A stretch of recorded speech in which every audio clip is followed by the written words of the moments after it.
आज की कहानी का शीर्षक है तुम नजर में हो।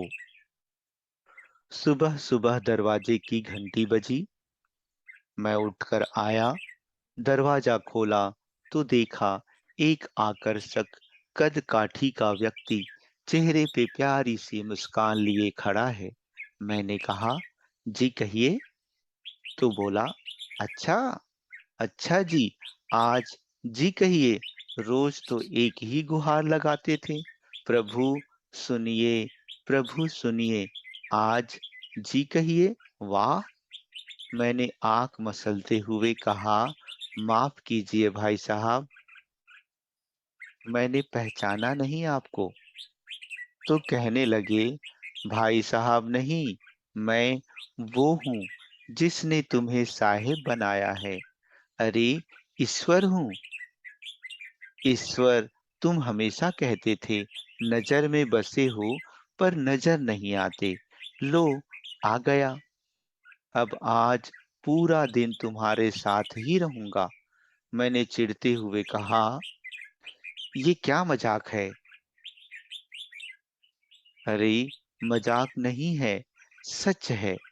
सिर्फ तुम्हें ही नजर में आऊंगा, तुम्हारे सिवा कोई देख सुन नहीं पाएगा मुझे। कुछ कहता इसके पहले पीछे से माँ आ गई। ये अकेला खड़ा खड़ा क्या कर रहा है? यहाँ पर चाय तैयार है, चल आजा अंदर। अब उनकी बातों पे थोड़ा बहुत यकीन होने लगा था और मन में थोड़ा सा डर भी था।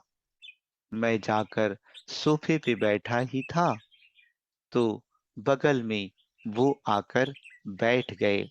चाय आते ही जैसे ही पहला घूंट पिया, गुस्से से चिल्लाया, यार, ये चीनी कम नहीं डाल सकते हो? कम नहीं डाल सकते हो क्या? आप इतना कहते हैं। ध्यान आया, अगर ये सचमुच में ईश्वर है तो इन्हें कतई पसंद नहीं आएगा कि कोई अपनी माँ पे गुस्सा करे। अपने मन को शांत किया और समझा भी दिया कि भाई, तुम नजर में हो आज, जरा ध्यान से। बस, फिर मैं जहां जहां, वो मेरे पीछे पीछे पूरे घर में। थोड़ी देर बाद नहाने के लिए जैसे ही मैं बाथरूम की तरफ चला तो उन्होंने भी कदम बढ़ा दिए। मैंने कहा, प्रभु, यहाँ तो बख्श दो। खैर, नहाकर तैयार होकर मैं पूजा घर में गया। यकीनन पहली बार तन्मयता से प्रभु को रिझाया, क्योंकि आज अपनी ईमानदारी जो साबित करनी थी। फिर ऑफिस के लिए घर से निकला। अपनी कार में बैठा तो देखा बगल वाली सीट पे महाशय पहले ही बैठे हुए हैं। सफर शुरू हुआ, तभी एक फोन आया और फोन उठाने ही वाला था कि ध्यान आया, तुम नजर में हो। कार को साइड में रोका, फोन पे बात की और बात करते करते कहने ही वाला था कि इस काम के ऊपर के पैसे लगेंगे। पर ये तो गलत था, पाप था। तो प्रभु के सामने कैसे कहता? तो एकाएक ही मुंह से निकल गया, आप आ जाइए, आपका काम हो जाएगा।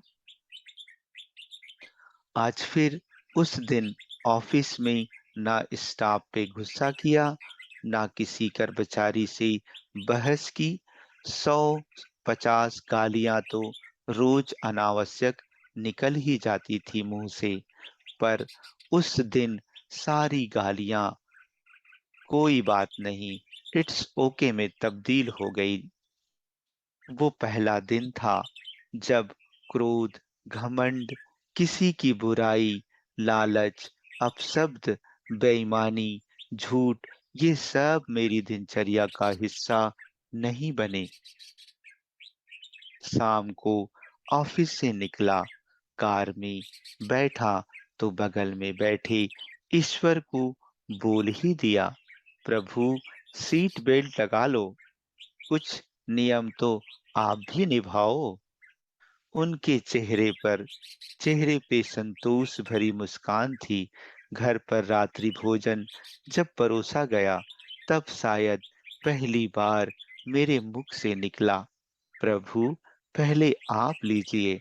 और उन्होंने भी मुस्कुराते हुए निवाला मुंह में रखा। भोजन के बाद माँ बोली, पहली बार खाने में कोई कमी नहीं निकाली आज तूने, क्या बात है? सूरज पश्चिम से निकला क्या आज? मैंने कहा, माँ, आज सूर्योदय मन में हुआ है। रोज मैं महज खाना खाता था, आज प्रसाद ग्रहण किया है माँ, और प्रसाद में कोई कमी नहीं होती। थोड़ी देर टहलने के बाद अपने कमरे में गया। शांत मन और शांत दिमाग के साथ तकिए पे अपना सिर रखा तो उन्होंने प्यार से सिर पे हाथ फिराया और कहा, आज तुम्हें नींद के लिए किसी संगीत, किसी दवा और किसी किताब के सहारे की जरूरत नहीं है। गहरी नींद गालों पे थपकी से उठी।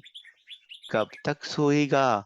जाग जा अब, माँ की आवाज थी। सपना था शायद, हाँ, सपना ही था, पर नींद से जगा गया। अब समझ आ गया उसका इशारा, तुम नजर में हो, स्वयं में व समाज में बदलाव लाने के प्रयास जारी रखें। आपका दिमाग एक शक्तिशाली चीज है। जब आप इसे सकारात्मक अच्छे विचारों से भर देंगे तो आपका जीवन बदलना शुरू हो जाएगा। एक पहल बुराइयों को मिटाने की। अच्छा दोस्तों, धन्यवाद।